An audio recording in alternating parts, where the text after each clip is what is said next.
the spirit of what conversations happen today.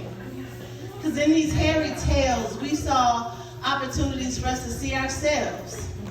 We've been told these stories in our families. Get your hair cut before you go to that job interview. You need to clean up. If you looked at some of your workplace grooming policies, there could be some language in there that is very discriminatory, but it put us in position because of survival and the need that we cut our hair to fit into or assimilate into the environment that we wanted to be in because of a need that we had. And I love when the elder shared about the history of the hair. I co-founded the Crown campaign in January 2019, lifting up advocacy around ending hair discrimination as a form of racial discrimination. And so many people were suffering, little boys. We helped advocate for a little boy that was 4 years old that was being discriminated against because his grandmother didn't want to cut his hair. But it was a violation against their school policy, and they would isolate that little boy every time he would come to school and didn't have his hair braided. That was a form of racial discrimination that was being pushed upon this child, and the acts of it was the grandmother was told by the superintendent in this educational system in Texas, if you don't want to cut your grandson's hair, then you have to put him in a dress and tell everyone he's transitioning into being a girl. This is the reality that we're living in now. That was 4 years ago that we were helping that grandma fight. And the real truth of the stories you all saw that was depicted here, people are suffering in real time from these conversations.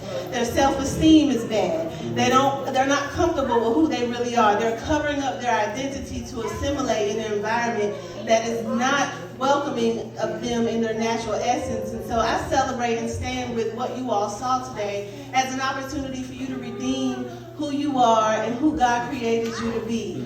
There was a time in our life where we had to have seeds sown into the cornrows of our hair to be able to bring those things that were from our homeland and our home country in enslavement. We had to hide the seeds in our hair to be able to come here and produce what you're eating today, the things you love. Okra, they were off the seeds that were coming through the braids of those that were being drugged over here against their will to create the nation that you comfortably sit in today.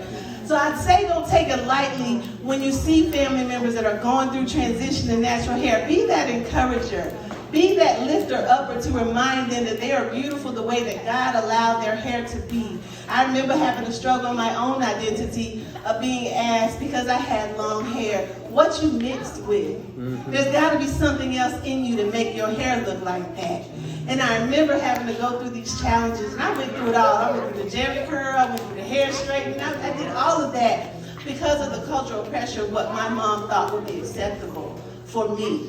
And it wasn't until I was well into my grown adulthood that I began to love me. And for me, it was a maintenance issue. It was just costing too much to do relaxers, not even the medical trauma that we're causing to our hair, that now, of course, we're getting some reparations for with these lawsuits against these chemical companies that are harming us.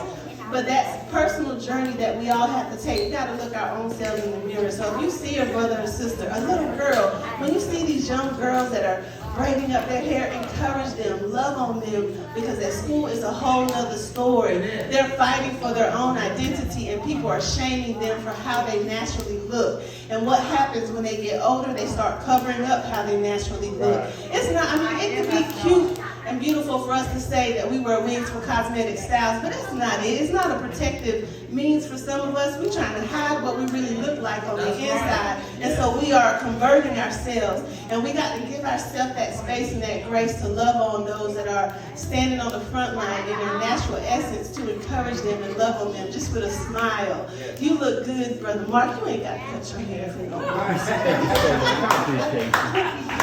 but allowing us to explore who we are in that strength of where we stand. And so I stand today celebrating One Church and the well here at 1077, because I see the energy and the passion of what I'm seeing that people need in community. They need this safe space to have these kind of conversations when we started advocacy at the grassroots level in 2020, we were coming from the ground up, helping people be restored and renewed. And so we need people like you to go out and share this message, because it's still happening in Texas today. There's still a school district that is hindering a young man who's like 18 years old because he wants to wear his natural hair. And the Supreme Court has now backed that decision to say, no, this is not racial discrimination. So pray for his family, because he has to sit in a room and learn by himself in that school district because he's in violation. So every day he shows up to still want to learn, regardless of what's growing out of his head. He's still being discriminated against racially, and he's been caused to be put into in-school suspension because he's out of violation of what that grooming policy is.